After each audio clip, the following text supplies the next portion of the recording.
Nada ha sido suficiente y la dictadura venezolana continúa amenazando y aferrada al poder.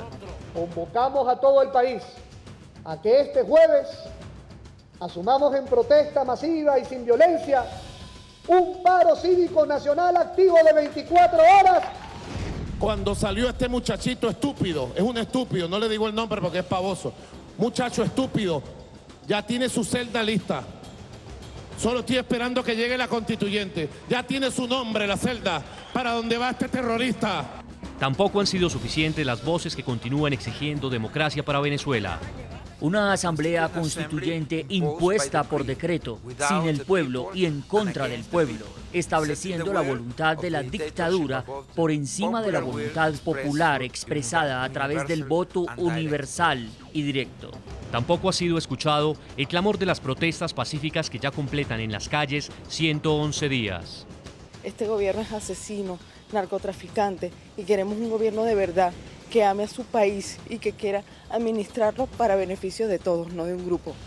La cosa está en por qué poner una constituyente si ya tienen casi 20 años gobernando con una constitución que se hizo. Si no funcionó la primera y no ha funcionado todo lo que ha sido hasta ahora, ¿por qué va a funcionar en este momento? Hoy en el programa La Noche de NTN 24, el canal de las Américas, hablan los protagonistas de la noticia. Desde Caracas, Venezuela, el candidato chavista a la Asamblea Nacional Constituyente, David Paravicini, el exministro de Estado de Venezuela, Gustavo Márquez, y el expresidente de Costa Rica, Miguel Ángel Rodríguez, quien fue considerado persona no grata por el régimen chavista, analizan y debaten si podrá o no la presión internacional y los cerca de 7.4 millones de venezolanos que votaron contra la dictadura chavista frenar la Asamblea Constitucional que elegirá Nicolás Maduro a su medida el próximo domingo 30 de julio. Comienza la noche bajo la dirección de Claudia Gurisati. Buenas noches. En la noche bajo la dirección de Claudia Gurisati enciende las luces para que usted vea el punto clave de la noticia. Soy Jefferson Beltrán. Bienvenidos. La noticia, el inicio de la hora cero en Venezuela, en la que para muchos ha sido calificada como la última batalla. La oposición busca que la dictadura liderada por Nicolás Maduro desista de la Asamblea Nacional Constituyente que quiere instaurar en el país bolivariano desde el próximo 30 de julio. El punto clave de esta noticia. El agonizante régimen chavista busca aferrarse al poder mediante una nueva constitución que, de convertirse en realidad, será redactada por 545 asambleístas que hacen parte de sus propios militantes. Es decir, todos ellos serán chavistas. 7.4 millones de venezolanos le dijeron no a esa iniciativa y, no obstante, estas voces no fueron escuchadas.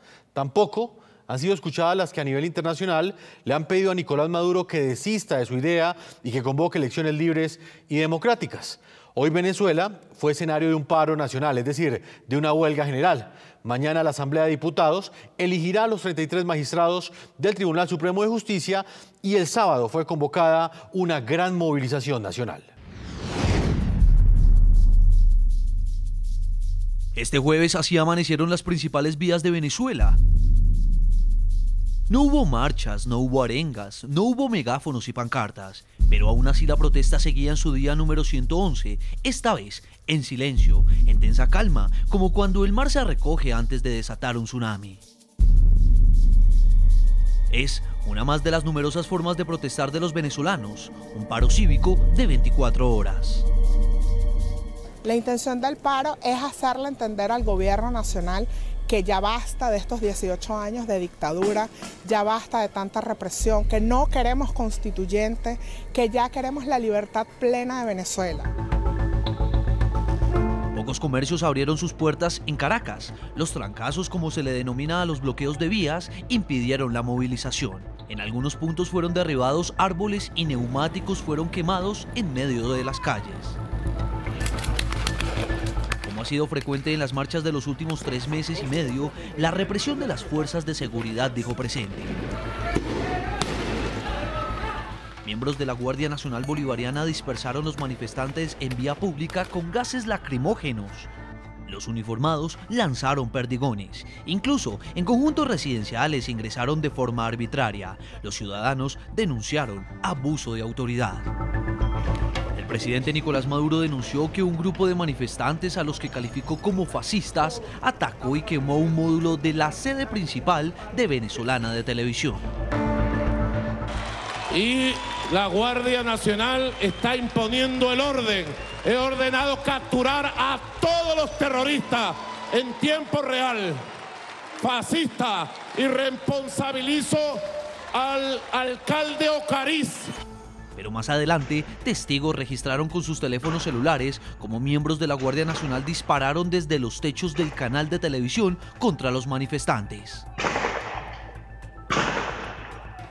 Algunos sindicatos nacionales de trabajadores y transportistas anunciaron su respaldo a la iniciativa de la coalición opositora, mientras dirigentes del oficialismo descartaron que los empleados del sector público, donde laboran cerca de 2,8 millones de personas, se sumaran al paro.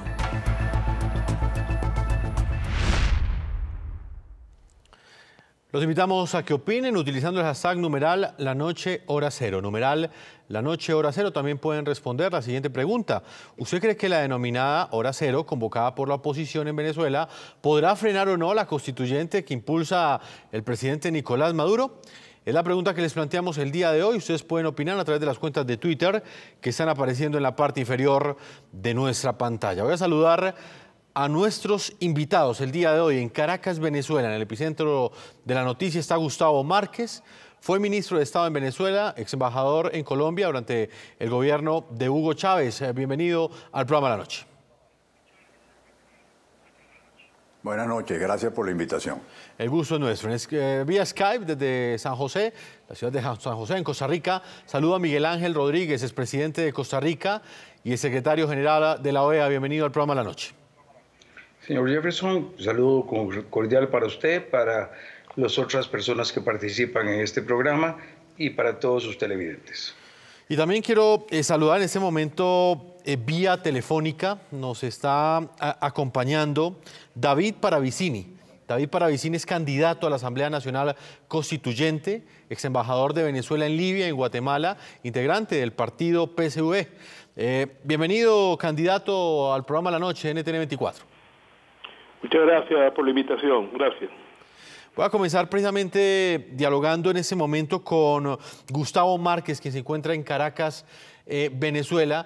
Quiero plantearle el interrogante central que tenemos hoy aquí en el programa La Noche. ¿Usted cree que estas iniciativas que ha venido tomando la oposición desde el triunfo de la consulta popular el pasado domingo lograrán frenar esa asamblea constituyente, la elección de los asambleístas que tendrá lugar en Caracas, Venezuela, el próximo, bueno, en todo el territorio venezolano, el próximo 30 de julio? Bueno, yo creo que por el contrario, las decisiones que ha venido tomando la MUT después de la consulta del 16 de julio, más bien van a profundizar y agudizar la polarización extrema, lo cual sin duda no va a conducir a una salida que permita hacerse dentro del marco de la Constitución, que se puede establecer un cronograma electoral y sobre todo que se retire esta constituyente que es inconstitucional porque se está usurpando la soberanía popular, ya que el pueblo no se ha pronunciado respecto de si quiere o no esa constituyente, de si quiere o no que se cambie la Constitución. Por eso creo que además el pronunciamiento escrito que hizo la MUT y la hoja de ruta que ha trazado es para el establecimiento de un gobierno y un Estado paralelo que sin duda va a generar una fragmentación político-institucional que pudiera conducir o acelerar el proceso hacia una guerra civil. Lo que se está planteando es dividir prácticamente las instituciones. Vamos a tener 2 tribunales supremos de justicia, vamos a tener los poderes segmentados y también probablemente, y eso es lo que aspiran quizás con este pronunciamiento, una fragmentación de las Fuerzas Armadas. Esto sin duda es un escenario terrible para la gran mayoría de los venezolanos que somos amantes de la paz, que creemos en la Constitución, que creemos que este es el único camino para lograr que Venezuela pueda volver a transitar el camino de la democracia. La constituyente nos puede conducir a un gobierno autoritario, al margen de la Constitución, y por el contrario, este gobierno paralelo que se está planteando nos conduce asimismo a una situación de elevar la confrontación. Creo que por ello tenemos que avanzar, y aquí en manos del Consejo Nacional Electoral está la llave que puede abrir el acceso a ese camino, y es precisamente la convocatoria a una consulta popular que permita que el pueblo se exprese si quiere o no la constituyente. Y en ese mismo acto electoral del 30 de julio podría formularse una pregunta, preguntarle al pueblo si quiere o no la constituyente. De esa manera se podría ir salvando el camino para retomar el hilo constitucional. El ministro de Estado, Gustavo Márquez, pero me surge una pregunta de acuerdo con la respuesta que usted nos entrega. Usted asegura que el pueblo no se ha pronunciado. Esa consulta popular en la que cerca de 7.4 millones de venezolanos el pasado domingo, entre otras decisiones, entre otros pronunciamientos, esos 7.4 millones de venezolanos dijeron no a esa constitución. ¿Ese no es un pronunciamiento ya válido para que por lo menos el régimen venezolano o el gobierno del presidente Nicolás Maduro escuche esas voces que han dicho en las urnas que no están de acuerdo con ese proceso constitucional? Sí, yo pienso que fue efectivamente una consulta que hizo la MUT, es unilateral, no reúne a todo el pueblo de Venezuela, allí no participamos todos los venezolanos, hay sectores que no participaron, como también ocurrió con el simulacro que hizo el gobierno, donde también fue absolutamente parcial. Ninguno de los dos eventos fueron arbitrados, controlados, digamos, con mecanismos de verificación que legitimaran sus resultados. Sin embargo, tienen un altísimo valor como manifestaciones políticas, y particularmente la que organizó la MUT, que fue masiva, también lo tiene. Yo sí creo que el presidente Maduro tiene que oír al pueblo y tiene que oír estas manifestaciones, y en sus manos está la posibilidad de que realmente retomemos el camino adecuado al retirar la constituyente y permitir que se realicen las elecciones pendientes y se establezca el cronograma electoral que establece la Constitución, incluyendo las elecciones que tienen que desarrollarse el próximo año para presidente de la República. Y por lo demás, permitir asimismo que sea posible que superemos esta situación para abordar los problemas más acuciantes que tiene el pueblo venezolano, que son la escasez de medicinas, la escasez de alimentos, la situación que estamos viviendo y padeciendo la mayoría de los venezolanos.